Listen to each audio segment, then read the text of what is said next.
World cancer day రోజున ఇట్లా కలుసుకోవటం అన్నది నాకు ఎంతో మానసిక సంతృప్తించేటటువంటి అకేషన్గా నేను భావిస్తున్నాను. ఈ అకేషన్కి విచ్చేసినటువంటి మా మిత్రులు, ఎప్పటి నుంచో నాకు బాగా పరిచయం ఉన్నటువంటి వ్యక్తి, ఈ సంస్థ కిమ్స్కి చైర్మన్ ఎండి అయిన డాక్టర్ భాస్కర్ రావు గారికి, అట్లాగే ఇంతమంది క్యాన్సర్ విజేతలు ఎవరైతే కాంకర్ చేశారో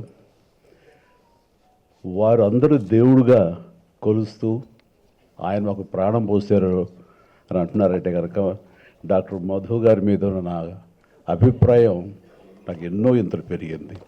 అలాంటి డాక్టర్ మధు గారికి, ఆయన అన్ని రకాలుగా ఉన్న మరొక డాక్టర్ నరేంద్ర కుమార్ గారు, ఆయన ప్రజెంట్ చేసినవి చూస్తుంటే కనుక చాలా అది ఎడ్యుటైన్మెంట్ అంటాను నేను. ఎంటర్టైన్మెంట్ అండ్ ఎడ్యుకేషన్ రెండు కలిపి చాలా చక్కగా ప్రజెంట్ చేశారు. దానికి ఎంత రీసెర్చ్ చేశారో, చిన్ననాటి నుంచి తనకున్న అభిమానాన్ని రంగరించి తన వైద్య రంగాల్లో దాన్ని కలిపి మిక్స్ చేసి చాలా చక్కగా చెప్పారు. అంటే ప్రతి వాళ్ళకి మాస్ లెవెల్లో హద్దుకునేలాగా ఉంది అది. నిజంగానే చాలా అది ఎడ్యుటైన్మెంట్ లాగా అనిపిస్తుంది doctor. And director Narendra Kumar గారికి, అలాగే డైరెక్టర్ సాహు గారికి, అలాగే ఇతర డాక్టర్స్కి అండ్ ఆహ్వానితులకు, ఎవరైతే ఉన్నారో హీరోస్ అండ్ కాంకరర్స్, హీరోయిన్స్, వారందరికి కూడాను, ప్రతి ఒక్కరికి, ప్రతి స్టాఫ్కి, మనిషికి వ్యక్తిగా నా హృదయపూర్వక నమస్కారాలు తెలియజేస్తున్నాను. ఇక్కడికి వచ్చే ముందు చాలా ఫార్మల్గా ఉంటుంది. ఇది నా ఏరియా కాదు, నేను ఏ డాక్టర్ చదవలేదు, శంకరాద్ ఎంబీబీఎస్ తప్ప అని అనుకున్నాను. ఒక్కొక్క వాళ్ళతో నన్ను పిలిచారేమో అని కూడా తెలియదు నాకు. కానీ వచ్చిన తర్వాత నా కుటుంబ సభ్యులతోటి నేను ఉంటున్న భావన కలిగింది ఈ చక్కటి దినాన్న. అలాంటి అవకాశం, అలాంటి గుడ్ ఫీలింగ్ ఇచ్చినందుకు మరొక్కసారి నా హృదయపూర్వక ధన్యవాదాలు తెలియజేస్తున్నాను. నేను ఇక్కడ రావటం అనేది ఎలా జరిగింది ఏంటనేది చిన్న వివరణ మీకు ఇచ్చుకోవాలి. ఇక్కడ ఎవరు నాకు తెలియదు. సో ఒక భాస్కరరావు గారు, వారి సోదరులు కృష్ణారావు గారు నాకు ఎప్పటి నుంచో తెలిసినా సరే వారు ఇందులో డైరెక్ట్గా నన్ను ఇన్వైట్ చేయడం వాళ్ళు ఇన్వాల్వ్ కాలేదు. ఎందుకంటే నా ఇబ్బందులు నాకుంటా ఎందులో పిలిచారేది చాలా అకేషన్ నుంచి అనుకుని 2.5 decades బట్టి ఏదో రకం మిమ్మల్ని పిలవాలని అనుకుంటున్నాను, కానీ పిలిచి నేను ధైర్యం చేయలేదు. ఎందుకంటే డిస్టర్బెన్స్ అనే ఫీలింగ్ నాకు ఉంటుండేది అన్నారు ఆయన. బట్ ఎవరా ధైర్యం చేసింది అంటే మధు. ఆయనకి నాకున్న పరిచయం ఏంటంటే ఏమీ లేదు పరిచయం. జస్ట్ మా ఇద్దరు 4 days బ్యాకే 3 days బ్యాకో ఆయన మా ఇంటికి వచ్చారు. అది సార్ రమ్మన్నాను. ఎట్లా జరిగిందంటే ఇది ఒక 4-5 days బ్యాక్ ఈ క్యాన్సర్ సంబంధించినటువంటి వైద్య నిపుణులు న్యూయార్క్లో ఉండే నోరి దత్తాత్రేయ గారిని నేను ఇంటికి ఆహ్వానించడం జరిగింది. వారికి పద్మభూషణ్ అవార్డు భారతదేశం ఇచ్చినటువంటి సందర్భంలో వారిని గౌరవించుకోవాలి. ఆయన చేసినటువంటి కృషి ఈ క్యాన్సర్ సంబంధించి ఇది చాలా గణనీయం అని తెలిసిన తర్వాత వారిని ఇంటికి ఆహ్వానించి వారిని సన్మానించడం, వారిని అభినందించడం చేసిన తర్వాత ఆయనతో కూర్చున్నప్పుడు నాకు అనిపించింది, ఇదివరకు 1-2 సార్లు నేను ఇలాంటి క్యాన్సర్ సంబంధించినటువంటి అవగాహన సదస్సులకి వెళ్ళాను. కానీ ఆయన చెబుతున్నటువంటి ఇన్ఫర్మేషన్ అది తెలుసుకుంటే కనుక ఇదొక ఉద్యమంలాగా నేను మళ్ళీ దీని మీద నన్ను ఫోకస్ పెట్టగలిగితే చాలా బాగుంటుంది అని అనుకున్నాను. కానీ వితిన్ 4-5 daysలో క్యాన్సర్ డే వస్తుందని కానీ కిమ్స్ నుంచి నాకు ఆహ్వానం వస్తుందని కానీ నేను ఊహించేది. వచ్చిన వెంటనే ఇది దైవికం, నేను అనుకున్నటువంటి ఇచ్చ ఏదైతే కనుక నా కోరిక ఉందో అది చాలా బలీయమైంది. కాబట్టి వెంటనే నేచర్ నాకు ఈ అవకాశం కల్పించిందని దాన్ని వెంటనే మిరమేషాలు లెక్క పెట్టకూడదు అన్న ఉద్దేశంతో ఖచ్చితంగా ఎస్ అని నేను చెప్పడం జరిగింది. అందుకని నాకు తెలిసినట్టు భాస్కరరావు గారు కూడా ఫోన్ చేసి ఇలా ఆహ్వానం వచ్చింది రమ్మంటారు. ఏం క్రాస్ చెక్ చేయాలి, పిలిచారు వెళ్ళటం అని చెప్పేసి 5 నిమిషాల్లోనే మా ఇంటికి వచ్చి ఉంటే ఒక మధు గారికి ఒక కాఫీ చేసి నేను వస్తున్నాను, మీరు బయలుదేరి వెళ్ళిపోయి అన్ని ఏర్పాట్లు చేసుకోవడం అనడం జరిగింది. ఇది ఒక బాధ్యతగా నేను ఫీల్ అవుతున్నాను. దీని మీద నాకు అవగాహన ఎంతో కొంత ఉన్నది. ఎందుకంటే నాకు మెడికల్గా నాకు ఎంతో మంది ఫ్రెండ్స్ ఉండబట్టి వాళ్ళ నుంచి తెలుసుకున్న విషయాలు ఇదో ఇప్పుడు కూడా ఈరోజు కూడా ఎన్నో విషయాలు నేర్చుకున్నాను, తెలుసుకున్నాను. అండ్ ఈ దిశగా నేను వెళ్తున్నప్పుడు నేను కూడా నాకు ఉన్నటువంటి లైఫ్ స్టైల్లో ఏమో అన్న దృష్టితో ఎప్పుడు కూడా ఉంటాను. నాకు ఫస్ట్ ఆఫ్ ఆల్ ఏదైనా సరే మన బాడీ మనకి తెలియజెప్పుతుంది మనం ఏమిటి, మనం ఎలా ఉన్నాం, మన కండిషన్ ఎలాగ ఉందనేది మన బాడీ ఎప్పటికప్పుడు మనకు తెలియజెప్తుంది. మన బాడీని వినే లెవెల్కి మనం కనుక సెన్సిటైజ్ అయితే, ఆ సున్నితత్వాన్ని మనం అలవరుచుకుంటే చెప్తుంది. ఇందాక ఒక సర్వైవర్ చెప్పినట్టుగా ఒక వ్యక్తి ఎక్కడి నుంచో ఉంది, నాకు చిన్న ఇది ఉంది, బయాప్సీ ఉంటుంది, దాన్ని ఏముంటుందని, అది ఉంది, దాని ఏదో చిన్న గ్రూప్ అని వదిలేస్తాను, కానీ మా అబ్బాయి చెప్పిన దాన్ని బట్టి వెళ్ళారన్నారు. అది ఆయన కనుక తనకు ఉండి ఇదేమో ఎందుకు ఛాన్స్ తీసుకోవాలి అనే ముందే కనుక ఆయన అనుకుని ఉంటే కనుక ఎర్లీగా వెళ్తే కానీ దాని గురించి తెలిసి వచ్చేదేమో. అండ్ అలాగా ప్రతిదీ నాకు కూడా ఏంటంటే ఈ అవగాహనతో చాలామందికి కామన్గా వచ్చే వాటిల్లో ఓరల్ క్యాన్సర్స్ కానివ్వండి, లంగ్ క్యాన్సర్ కానివ్వండి, లేకపోతే మనకి మగవాళ్ళగా అయితే కనుక ప్రోస్టేట్ కానివ్వండి, లేడీస్ అయితే ఇది బ్రెస్ట్ క్యాన్సర్ కానివ్వండి, ఇలాగే సర్విక్స్ కానివ్వండి, ఇలాగే గర్భాశయం క్యాన్సర్ కానివ్వండి, ఇలాంటివి ఎన్నో ఉన్నాయి. ఇవన్నీ బేసిక్గా తెలుసుకోవటానికి, టెస్టులు చేయించుకోవడానికి మన చుట్టూ ఎన్నో ఉన్నాయి. మనకి ఆ అవగాహన ఉండాలి, మనకు ఆ పుష్ ఉండాలి. మనకు రాదులే, మనం చాలా ఆరోగ్యంగా ఉన్నాం అని అనుకోవటానికి లేదు. నేను కూడా నా లైఫ్ స్టైల్ చాలా ఆరోగ్యంగానే ఉంటాను, చాలా హెల్దీ హ్యాబిట్సే ఉంటాయి. ఏది జంక్ ఫుడ్ కానీ డీప్ ఫ్రైడ్ ఫుడ్స్ కానీ ఏమి తినను, ఎక్సర్సైజ్ చేస్తాను, అన్ని రకాలుగా ఆరోగ్యంగా ఉన్నాను, బాగున్నాను కదా, నాకేంటి అనుకోకుండా ఎందుకు మనం చేయించుకోకూడదు అని ఫస్ట్ కోలన్ టెస్ట్ చేయించుకుని కొలనోస్కోపీ చేయించుకుంటే అక్కడ అనుకోకుండా పాలిప్స్ ఉన్నాయి. ఈ పాలిప్స్ అనేది మన ఎవరో ప్రెస్ వాళ్ళు గబుక్కుని దాన్ని రిమూవ్ చేసిస్తే నాకంటే కనుక అబ్బా క్యాన్సర్ నుంచి తప్పించుకున్నట్టు, ఆ క్యాన్సర్ సర్వైవర్ అని నన్ను అన్నారు. అంటే ఆ రాసిన ఆ జర్నలిస్ట్కి అవగాహన లేదు. నేను అవి బయాప్సీలో అది మ్యాలిగ్నెంట్ అయి ఉండొచ్చు, లేదా బినైన్ అయి ఉండొచ్చు, ఎవరు అయి ఉండొచ్చు, అది ఏది కాకపోవచ్చు. అది సో 1% ఛాన్స్ కూడా తీసుకోకూడదని నేను తీసుకున్నందుకు అక్కడ ఆ పాలిప్స్ రిమూవ్ చేశారు. క్లీన్ ఆఫ్టర్ మళ్ళీ 3-4 ఇయర్స్ తర్వాత మళ్ళీ వెళ్ళాల్సి వస్తే కనుక వెళతాను, చేయించుకుంటాను. అదేవిధంగా ప్రోస్టేట్ సంబంధించి పిఎస్ఏ టెస్టులు చేయించుకోవడం అనేది నేను రెగ్యులర్ చేయించుకుంటూ ఉంటాను అనమాట. ఇది ఎందుకు చేయించుకున్నానంటే, ఇంత హెల్తీగా ఉన్నాం కదా, మనకి ఏం ఉండదు అనే నిర్లక్ష్య ధోరణి ఎక్కువ మందికి క్యాన్సర్ వచ్చే అవకాశాలని వస్తున్నాయి.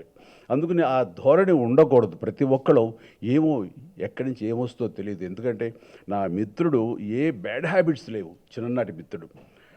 అతను వచ్చిన సడన్గా నాకు లంగ్ క్యాన్సర్ వచ్చింది, లంగ్లో ప్యాచెస్ కనబడుతాయని చెప్పారు డాక్టర్లని. అదే ఎట్లాగా వచ్చింది అని, నీకేం బ్యాడ్ హ్యాబిట్స్ ఏం లేవు కదా, నువ్వు స్మోకరు కాదు, ఏ రకమైనటువంటి ఇవి లేవు, లంగ్ ఎందుకు వచ్చింది, మంచి అట్మాస్ఫియర్లోనే పల్లెటూరులో హాయిగా మంచి క్లైమేట్లోనే ఉంటుంటావు కదా, వెదర్లో ఎందుకు వచ్చిందంటే ఏమో తెలియదు అన్నాడు. ఒక్కోసారి ఎందుకు వస్తుందో తెలియదు, జెనెటిక్గా పెద్దల నుంచి రావచ్చు, అలాంటి అవకాశాలు ఉన్నప్పుడు అది వచ్చినటువంటి వాటికి తన బాడీని తను విన్నాడు. లేదంటే తన డాక్టర్ మిత్రుల దగ్గరికి వెళ్ళి నాకు దగ్గు వస్తానే ఉంది, దగ్గు తగ్గట్లేదు, ఆయాసంగా ఉంటుంది, ఎన్ని మందులు వేసుకున్నా తగ్గటలేదు అంటే, ఇన్ని మందులు వేసుకున్నా తగ్గటలేదు అంటే దీన్ని తేలిగ్గా తీసుకోకూడదు అంటూ ఆ డాక్టర్ మిత్రుడు ఆడు నా స్నేహితుడు తను వేసిన లంగ్కి సంబంధించినటువంటి సిటీ స్కాను అండ్ ఎక్స్రేలు తీసిన తర్వాత ఎక్కడో ప్యాచెస్ కనిపించినాయి, వెంటనే వెళ్ళిపో అంటూ హైదరాబాద్ పంపిస్తే నేను అతన్ని హాస్పిటల్లో నేను ట్రీట్మెంట్ అది చూపించడం చూస్తే ఇది క్యాన్సర్ తెలిసింది. అయితే ఫస్ట్ స్టేజ్లో ఉంది కాబట్టి హీస్ నౌ ఆల్ రైట్, చాలా బాగుందని తగ్గిపోయింది. ఆ ప్యాచ్ స్మాల్ ప్యాచ్ అలాగే ఉండిపోయింది తప్ప అది పెరగటంగా ఏం లేదు లాస్ట్ గత 10 ఏళ్లలో. ఇట్లాగా మనం మన గురించి మన బాడీ ఏం చెప్తుందో వినాలి, దాన్ని నెగ్లెక్ట్ చేయకూడదు. నాకు రాదులే, నాకు ఉండదులే అనుకోవడం వీల్లేదు. ఈ రోజున మన హ్యాబిట్స్ మూలంగా వస్తుంది, మనకున్న వెదర్ కండిషన్స్ బట్టి వస్తుంది, మనకి పేరెంట్స్ నుంచి కూడా వచ్చే అవకాశాలు ఉంటాయి జెనెటికల్గా. సో ఏవైనా సరే 90% మనం తప్పించుకోవడానికి అవకాశాలు ఉన్నాయి. గర్ల్స్కి ఈ సర్విక్స్ సంబంధించినటువంటి క్యాన్సర్ ఎక్కువ వస్తుంది మన ముఖద్వారానికి, గర్భాశయ ముఖద్వారానికి, అట్లాగే గర్భాశయానికి సంబంధించి కూడా వస్తుంది. 9 నుంచి 14 ఏళ్ల లోపు గర్ల్స్కి ముఖ్యంగా అందరికీ ఈ వ్యాక్సినేషన్ కనుక మనం ఇవ్వగలిగితే, హెచ్పివి వ్యాక్సినేషన్ ఇవ్వగలిగితే కనుక 100% వాళ్ళకి ఇంకా సర్వైకల్ క్యాన్సర్ వచ్చే అవకాశమే లేదంటారు. అట్లాగే మన ఇక్కడ ఇండియాలో సంబంధించి ఆ విమెన్కి వాళ్ళు ఎక్స్పోజ్ అయినా సరే, పెళ్ళైనా ఏవైనా సరే, ఒక 45 ఏళ్ల వరకు కూడా ఆ హెచ్పివి వ్యాక్సినేషన్ అనేది ఇవ్వండి, మంచిదే అని అంటున్నారు. అది తీసుకోవడం మూలంగా తప్పేం లేదు. సో దానికి అవసరం యాంటీబాడీస్ తయారవుతాయని కూడా అంటున్నారు. కాబట్టి నేను సజెస్ట్ చేసేది ఏంటంటే 9 సంవత్సరాలు 10 సంవత్సరాల నుంచి 20, 30, 40 సంవత్సరాల వరకు కూడా గర్ల్స్ అనేది ఒక చిన్న ఆ వ్యాక్సినేషన్ హెచ్పివి అనే వ్యాక్సినేషన్ వేయించుకుంటే వాళ్ళకి ఈ సర్వైకల్ సంబంధించినటువంటి రాకుండా పోతుంది. అట్లాగే యూట్రస్ సంబంధించి లోపల ఇన్నర్ లైన్ కొంచెం థిక్న్ అయితే కనుక అది కూడా అల్ట్రాసౌండ్ ద్వారా తెలుస్తుందంటారు. అలాంటి ఫ్రీక్వెంట్గా చేయించుకోవడం మూలంగా ఆ ఈ గర్భాశయ సంబంధించి కూడా రాదు, అవాయిడ్ చేయొచ్చు అంటున్నారు. అట్లాగా ప్రతి దానికి కూడాను మనకి అవాయిడ్ చేసి దాన్ని తప్పించుకునే అవకాశాలు ఉంటాయి ఎర్లీ డిటెక్షన్ చేస్తుంటే కనుక. అండ్ ఈ రోజుల్లో ఎన్ని ట్రీట్మెంట్ సంబంధించి ఎన్నో వచ్చినాయి. ఇప్పుడు జామానైఫ్ వచ్చింది, అలాగే మన ప్రోటాన్ కూడా వచ్చిందండి థెరపీ, చెన్నైలో ఉంది. నాకు తెలుసు నేను రాకేష్ గారు అని, ఆయన చీఫ్ డాక్టర్ అక్కడ.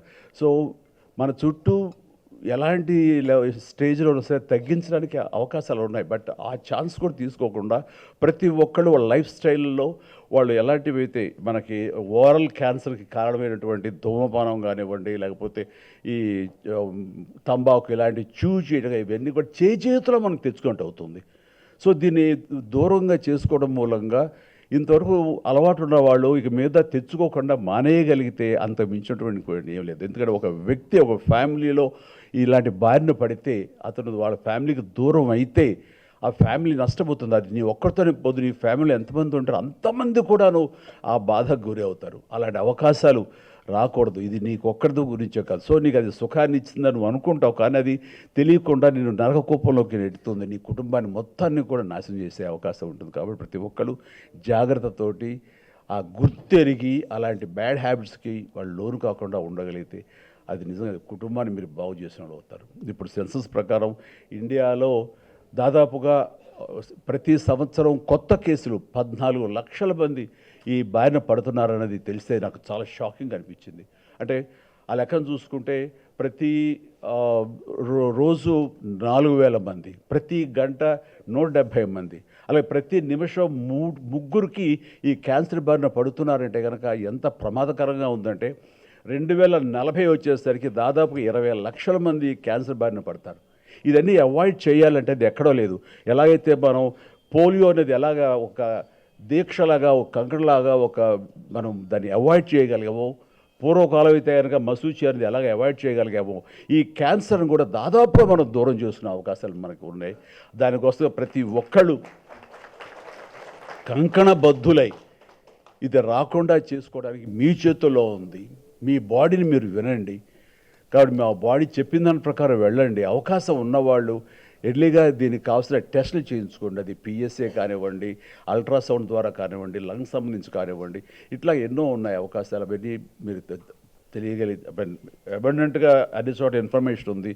ఆ రకంగా మీరు తెలుసుకుని దాన్ని ఆచరించి దీన్ని అవాయిడ్ చేయగలిగితే అది మీరే కాదు, మీ కుటుంబం అందరినీ కూడా హ్యాపీగా ఉంచిన వాళ్ళు అవుతారు. సో నాకున్న ఈ కొద్ది అవగాహనతో మీతో మాట్లాడగలిగాను. కానీ దీని మూలంగా మన వాళ్ళు ఏదైనా సరే ఫ్యూచర్లో క్యాంపెయిన్ చేయగలుగుతాము. మీరు మాకు దోహదపడండి. ఇది ఎక్కువ మంది రీచ్ అవ్వడం కోసం అవకాశం ఉంటే కనుక మోర్ సైంటిఫిక్గా, మోర్ ప్రిసైజ్డ్గా, కన్స్ట్రక్టివ్గా నా నుంచి కొన్ని షార్ట్ ఫిల్మ్స్ వెళితే కనుక ఎంతో కొంత ఉపయోగపడుతుంది. దాని ద్వారా నేను కూడా ఈ సొసైటీకి ఎంతో కొంత హెల్ప్ చేస్తూ అవుతాను అని ఈ సందర్భంగా నాకు ఇచ్చిన అవకాశానికి నేను ధన్యవాదాలు తెలియజేస్తూ కిమ్స్ హాస్పిటల్, కిమ్స్ సిబ్బందికి, మా మిత్రుడు భాస్కర్రావు గారికి, అట్లాగే మరొక సోదర తమ్ముడు సమానుడు మధు గారికి, అలాగే డాక్టర్ నరేంద్ర కుమార్ గారికి, వీళ్ళందరికీ కూడా నేను ధన్యవాదాలు తెలియజేస్తూ నాకు ఈ అవకాశం ఇచ్చినందుకు. నేను అట్లాగే భవిష్యత్తులో మీరు ఏదైనా చేయగలిగితే కనుక దీనికి సంబంధించి ఈ అవగాహన సదస్సులో నేను ఫ్రంట్లో ఉండి ఖచ్చితంగా ఈ అవగాహనకి సంబంధించిన వీడియోస్ కానివ్వండి, ఎనీథింగ్ నేను చేస్తానని మీ సందర్భం మాటిస్తూ నన్ను ఆహ్వానించడం మరొకసారి ప్రతి ఒక్కరి పేరు నా హృదయపూర్వక ధన్యవాదాలు తెలియజేస్తాను. నమస్తే.